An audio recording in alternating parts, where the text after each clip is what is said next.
Well, the gaps under the pillars have gone. The only gap now is the gap between the end of the bricks. You can see a little bit of the brown wood underneath. I can live with that. I took the arches out, pushed down on the board, and there was a bang and the bus went upside down. I've stood it up the right way, so I managed to knock over one of the bollards. It's been glued back. Can you tell it's a rainy afternoon and I'm on a day off and it's pouring out there and I can't even walk the dogs. They'll be down, I'm sure, in a bit. Hello and welcome back. So this is the piece I need to reduce in height. The top is actually the piece that's been hacked around, but I'm going to try and take off a slither on the bottom. Could take it upstairs and just sand it off, but I don't fancy the mess. And so we're going to just reduce that a little bit somehow. Somehow indicates there really isn't a plan. Let's have a look, see what we can do. Well, what we do have is a sort of guideline and a big knife. This is the knife I really don't like. Yeah, icky. But somewhere there, I'm not going to try and cut right through it, but if I just score along there, staying on, that's about the right amount to take off. That was about the size of the gap. And it seems to me that that's about the size of 2 layers of the brass that is stepping it up. So we'll just take that much off. I can always be a Boy Scout and whittle if necessary otherwise. So that's what I'm up to.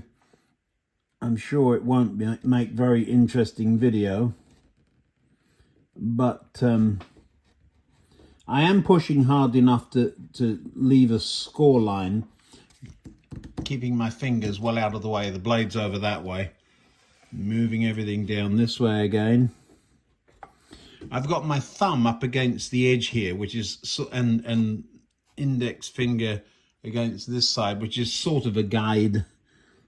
It helps keep it a little bit straight. If there's a slip and a yell, you'll know something has gone badly wrong. But for right now,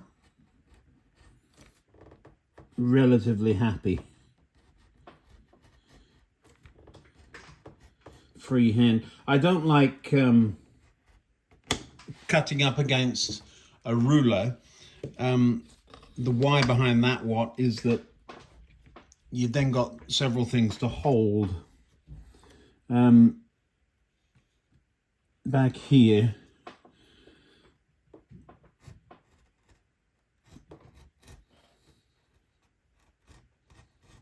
do you see it moving out? I'll go in a minute and just show you that. It's about there again.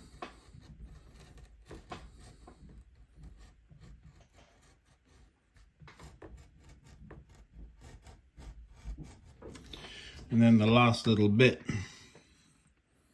which is the first bit, I'm reaching around, tucking my thumb in, so there's no, even if the knife breaks and slips, it's going to go over that way. And over that way is simply more rubber mat, nothing that is anything to do with an appendage of me. You see how it's splitting off there? So that's sort of first layer. Now when I'm cutting, I will go that side with the blade and use the edge that's been created to hold the knife against. I still want my thumb down there, not up here. Up here, I've got nothing stabilizing the knife. If I put that thumb down, I'm on the mat. If anything slips, it can't get this thumb because I'm holding the knife and everything here this way. So you got to think about what would happen if. What's the worst that can happen? Isn't a bad question to ask yourself. And in this instance, the worst that can happen is I have to make a new one.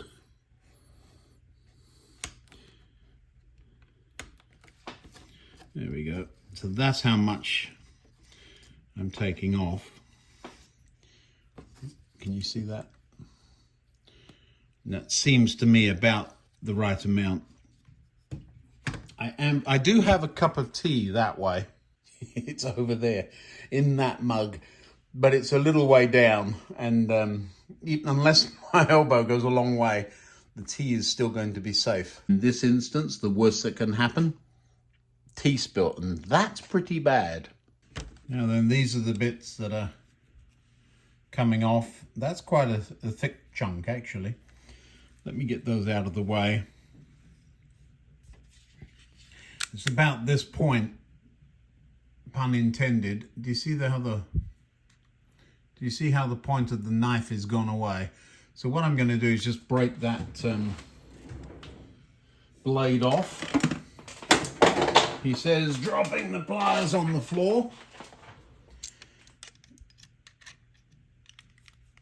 I do not like this knife. How many more times am I going to say that? There we go. Fresh point established. Yeah, and immediately, you see that? Immediately I'm feeling the difference. I'm not having to push nearly as hard. One of the most dangerous blades is a dull blade, because you're having to work it harder than you should. It's not doing what it was designed to do. And when it slips, it's still plenty sharp enough to cut you. Blades cost a few pennies. Your thumb. Yes. And for freehand cutting with a guide of the lumps on the hardboard. I'm guessing those are there simply because it will pull it through rollers or something in the manufacturing process. There we have it. Now, I haven't tried it. I was going to keep you live on camera, but the last thing you need to see is the camera bouncing around all over the place. I'm going to slide it in from this end. Does it work?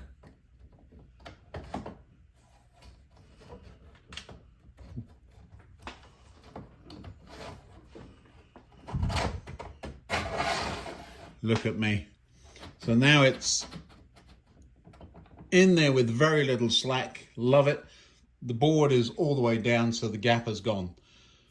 One job done. And remarkably little mess. So happy with that. That's a result. Next thing, put it away. For those of you who don't know what this was all about, is that the Station 4 cord is new. You can see that in some of the previous videos.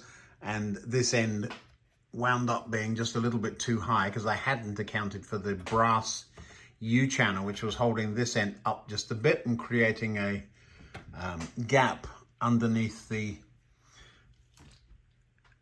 columns in there. The lights aren't working today. For those of you who know about the lights, I'm in the middle of finally putting that wire in. I'll show you that in a minute.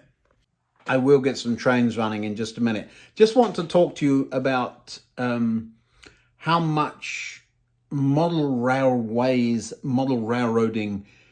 helps mental health, well, mine especially.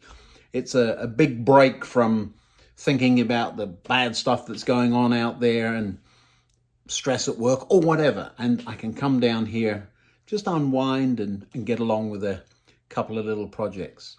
However, and I'll keep this relatively short, taxes and tariffs. Ooh, he said it. We try to keep politics out of our hobbies and all of that. But VAT, for example, in England is a tax that we pay on anything we purchase. We've gotten used to it. We pay it. We don't really like it. It pushes the price up. But because it's included in the price, you know what you're in for. Living here in America, when I order things, and I'm going to mention them specifically, Rails of Sheffield, wonderful company. They do fantastic work. And half of what's around me came from there at one time or another. So well done, Rails, if you're watching. And why they'd be watching, they've got things to do. But the VAT comes off when we order here in America. That makes things much cheaper, but then of course shipping goes on. And so what we tend to do is look at the price and say, well, we're going to pay a few pennies less than that because shipping is expensive. The tariffs is something completely new, and we're not sure how that's working. I will let you know as soon as I know. I've been ordering things a little bit of a time from a number of places just to see what happens. And I've got for me, quite a big order in with Rails right now, and they have been delightful to work with. They let me know, whoopsie, your thingy you ordered isn't working, so what do we want to do?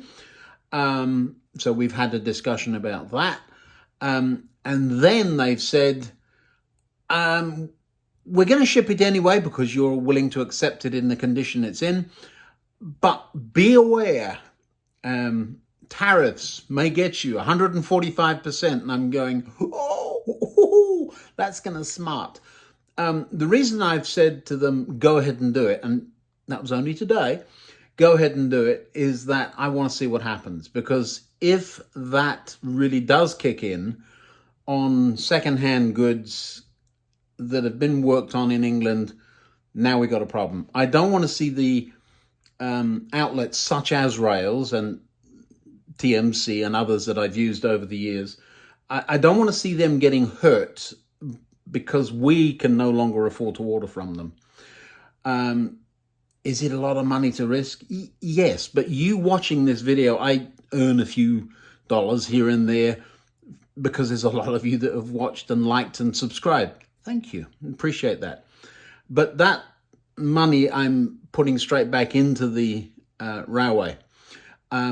Usually don't say this, but if you'd like to help out, you can click on that Ko-fi link or coffee link. I drink tea, by the way, so in the description there. But we'll see what happens. There is no possibility of any manufacturer ever setting up, ever's a long time, but ever setting up here in America to make English outline trains. Why on earth would they do that? So quite what these broad brushstroke tariffs are likely to achieve, I don't know. Certainly I'm not buying anything very much from American modelers, although I'm tempted to do it just to help them out right now if I've got spare cash. I don't. Now's a good time to spend it with them. But on the other hand, the risk I'm taking doing that, okay, we'll see. I'll let you know, and we'll let Rails know too before I tell you, just so that we know where we stand. And of course, it's ever changing.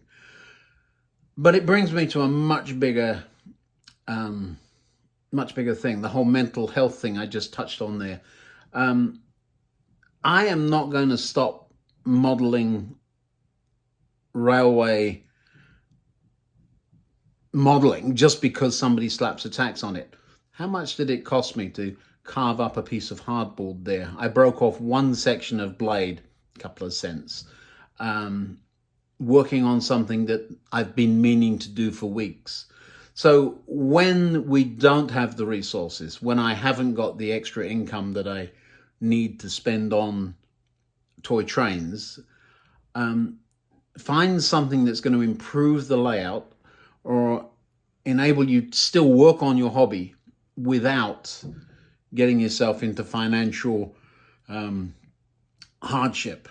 Things are expensive enough as they are.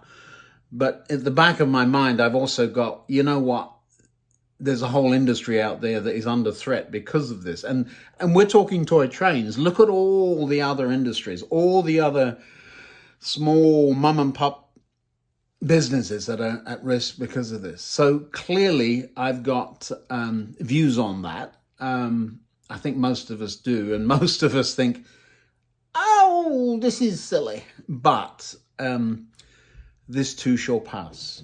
When we're going through hell, keep going, as one famous orator once communicated. If you're going through hell, keep going. Going through bad times, don't stop and give up. Find something that's going to enable you to keep that mental health that you need, and find someone to talk to. Don't go in on yourself. It can be really difficult though, can't it? Because all of this divides. Anyway, enough of me being a philosopher and talking too much. Let's get back to the job in hand. So the reason I'm picking up some of those little itty bitty jobs rather than the big things, I can't afford to do it. Let's try and be positive. We've talked about a fiddle yard over here for some time. It can wait. It can wait.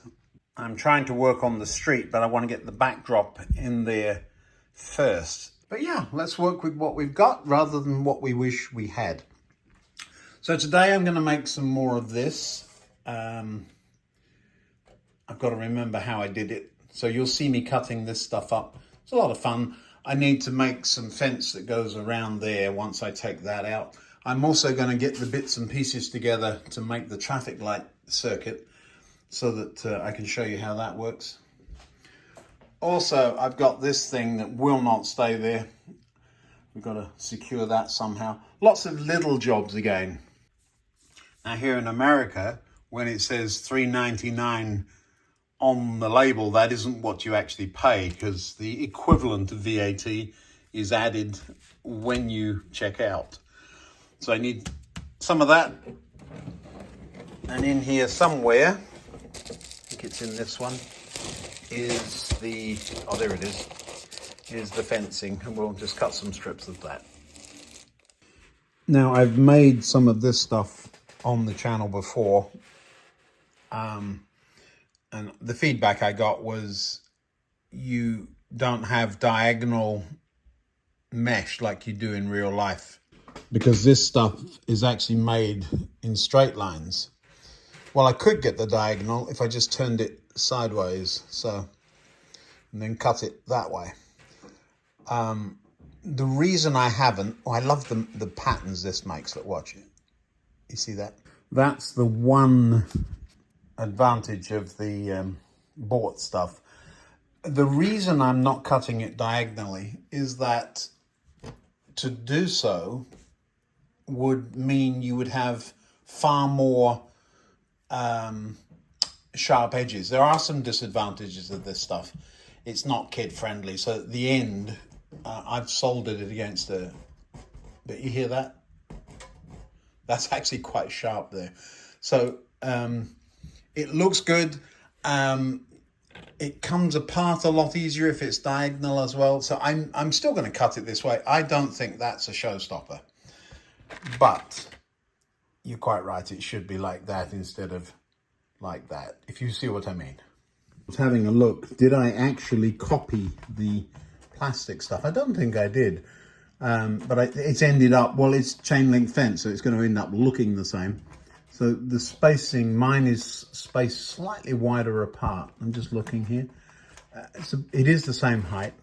I've only got one cross piece. I didn't put the one in the bottom. I might do this time. But I put the uprights in first and then built the fence against it. But I can cut the mesh. Let me just see, is this the right height? Yes. So I can cut the mesh the same height as the stuff that's bought. Now the reason this is out of the envelope is because I took it out to show somebody and then couldn't get it back in. This is what I'm talking about with the fray at the edge. You see that? And I knew there would be a piece that was already cut because I hadn't used the whole sheet. And I knew somewhere there would have to be a piece that was left over from last time. This is it, so I'll use that as a template. Now, where's my plastic piece? Yeah, it's not quite the same. I think I actually went and measured some fence.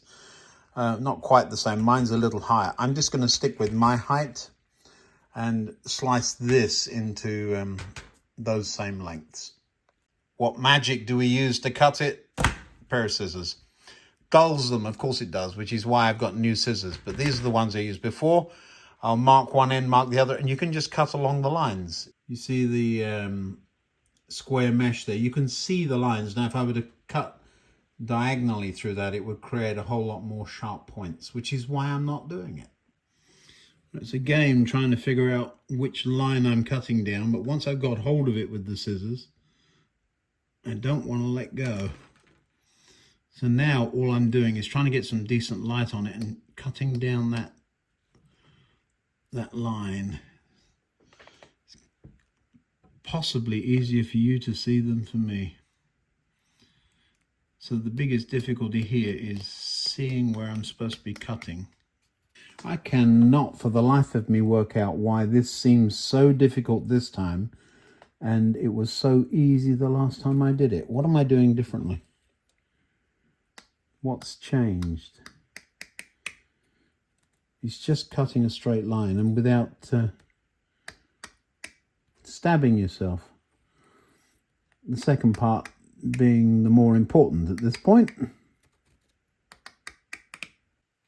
In case you're wondering what this stuff is sold for,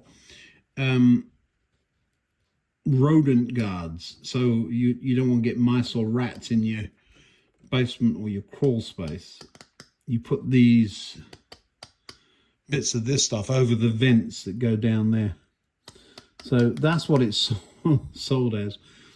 And typically then, of course, you'd use one sheet. The sheet's about the size of a breeze block. So the vented blocks that they have here around the underside of houses, I'm guessing that that's what this covers up and why it's the size it is and all that good stuff. It's not dissimilar from the screened porch material. And I've got some of that somewhere too. So we've got a very nice one here, a deck. And because of all the bugs, you really don't want to sit out there so much. And so what you do is you have an outside deck and you cover, because it's got a roof on it, you then cover the sides with a mesh bug screen. Now I will finish off slicing this into inch or whatever it is, 25mm chunks, but for the purpose of the video, I'm also got to make some fence posts, haven't I? So that's that, and then on top of that, I need some stiff wire, and this is what I've used previously. It's marked as galvanized picture wire, and the reel fell apart, so I put it on this spool, but that's what I'm using for the sideways pieces. Now I'll have to straighten this out because when it was in a big loop, it wasn't kinked like that, but that's what makes the sideways pieces. Now then, I could bore you with showing you every single step, but I'm going to fast forward through it all because you've seen it before, or you can. If you want to see what I do next, video 51 shows you, I had to watch it to find out, how I'm going to cut these with these. And then video 52 will show you how I'm going to make the razor wire for the top. So if you want to look at those, I'll put a link to one of, whoops, what have I dropped? Dropped one of my fence posts. And once I get to the point of putting it together, I'll come back. But I do want to get some trains running today, so just to cheer me up. Now, I am just going to reiterate something I said in the videos before. You want at least one flat edge, and so hold your cutters the flat edge way round and go down instead of turning them over each time. That way you get at least one good flat edge on each fence post. There's a flat one that end, and that one's got a spike on it. Then you put the spike into the ground, which makes sense. All right, go make yourself a cup of tea, and I'll have this done by the time you get back. There we go, a box full of fence posts. I'm going to mark the template, just put some black paint on it, just so I can find it and throw it in there. That way I stand at least a very slim chance of finding it again. I want you to notice what I'm doing here. I was just doing it automatically. Instead of putting them down, put them away. And the tool drawer right beside me really helps that. That means you have a nice clean workbench. This is again one of those jobs that it's time consuming, but I feel like I'm accomplishing something and it isn't costing me anything at all. So the hobby as a whole, I think what I'm trying to say through this whole video is that even though external forces can really mess you up, don't let it get you down. Just keep going, even if it's winding wire around a screwdriver. Do something. And now I've got the wire in a knot, but it's just another challenge. Yeah. Stiff upper lip and all that good stuff we're accused of as Brits, aren't we? But what we really mean is stay positive, keep going, keep doing something, and we will get through this. But I will say the whole mood of people just not being nice to each other, the whole political lean where it drives friends apart and that kind of stuff, you almost feel like you have to be so careful when you're talking to anybody these days. You know what I mean. But we are not those people. We are railway modelers that are going to keep going and make it happen. Now I'm almost to the end of the end of the screwdriver. Do you see this? You might not be able to see that actually. There you go. Do you see the spring I've made? I'll take it off in a second and it'll flop around all over the place. All right, let's cut the end off there. This should just pull off. Yep. One spring. And when I'm not going to do it right now, but when I pull that apart, it will make the razor wire. Lovely. Now here's the thing. Halfway through this second coil, I thought about sticking that end in the electric drill and speeding things up a bit, but I just then thought about the incredible mess. What a wonderful mess you've created would be the name of this video. So we're just going to keep going. It isn't broken. I'm not going to fix it. Now, I know I said I was going to wait until I was done. I've done 2 of those springs and I'm on a 3rd. I'm on a roll. However, my hands, cramp in my hands. This is hard work. I'm a whiner. No. What I mean by that is we're so used to not turning screwdrivers very long these days. We use battery drills, don't we? Or battery screwdrivers. Yeah, who knew? But yeah, it's cramping my fingers. Which brings me on to the other thing. With all that's going on in the world, you know, here we are complaining, here I am complaining about having to turn a screwdriver and paying over the odds for toy trains, when there are people out there that don't even have clean drinking water and no access to medical assistance of any sort. So yeah, I think perspective is needed, but we've become soft around the edges. I understand that, but it still plays on your mind. And you see me having a little think. It's therapy and a chat with you. But look, I've done all of that whilst I've been talking. You may never see this because I want trains running rather than me rabbiting on about this, the world being in this terrible state of chaos. Here we go. Nearly there. An accomplishment. I've just lifted this section of the layout out. It usually lives in that hole there, but I want to be able to get at the back and put the back scene up and work on the airport. But my goodness. Runaway vehicles, buildings sliding around, benches going over. I didn't realize so little of it was stuck down. So we're going to have a little bit of attention needed. First thing though, I know I've got to put some fence there, but I'm actually going to work over there as well, past the airport. And for those of you who haven't seen the placemat park, that was it. I needed to be upstairs a few weeks ago, and that just lifts out. There is a line on the board where the park runs uphill, and so we need a little retaining wall there. That will sit up against the side of the park. That won't be a problem.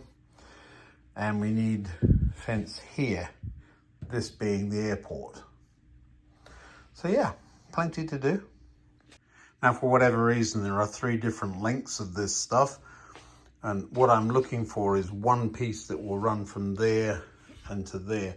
The interface is always an issue when you're interfacing with another board, so I probably will resort to sticking a bush there or something.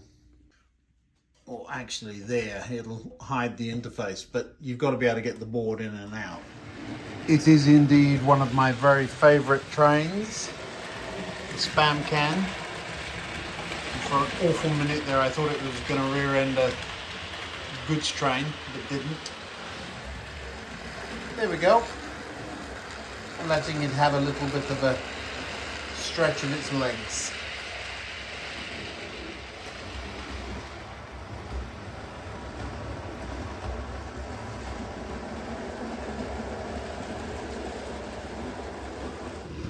That tea is never going to get eaten.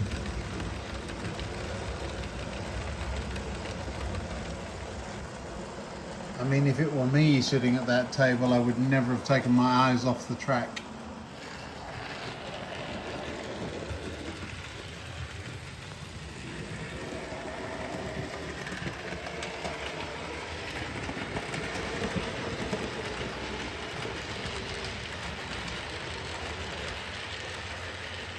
Now the soldering iron is hot, it's in its temporary place in the drawer, so I can get on with soldering the stringers, or whatever you call those wires that run between the fence posts, and hope that the super glue is dry that's holding them in the holes.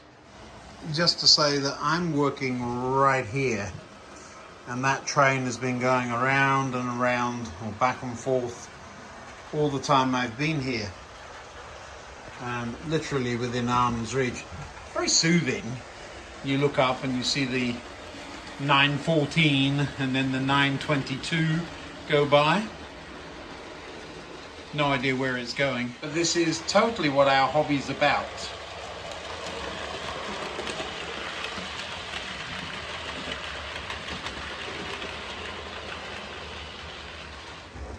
And yes, absolutely I added a carriage without stopping the train. We've all tried it. I was successful. There it is.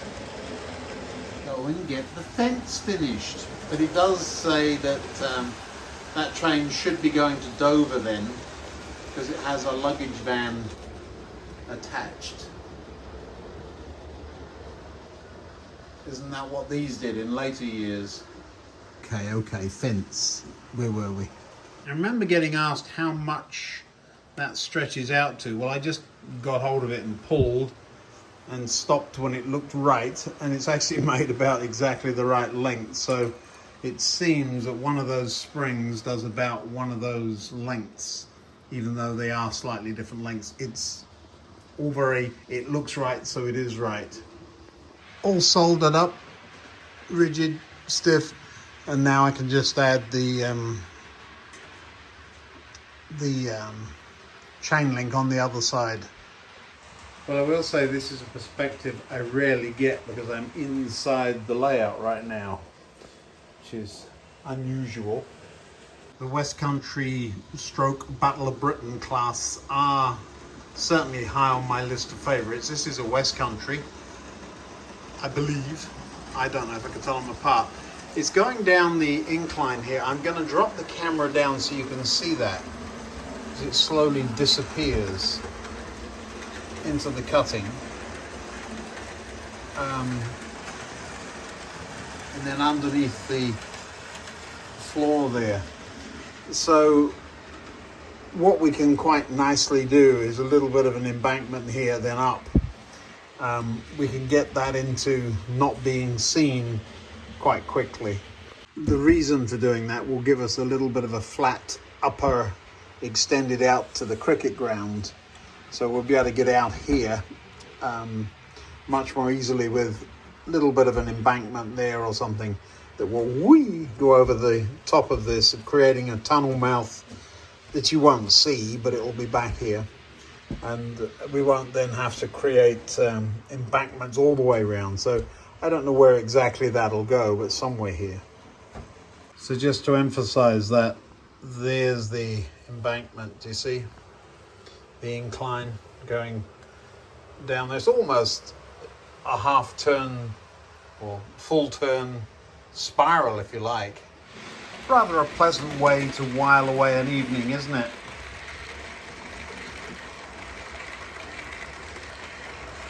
Well, I'm sure we'll get some more done over the next day or two. It really is nasty out. It's muggy and pouring with rain. Didn't see the dogs hardly all day, except when I had to take them out to have a wee. We'll get on with this. We'll make the most of what we have, and see you the next time. Thanks for watching now.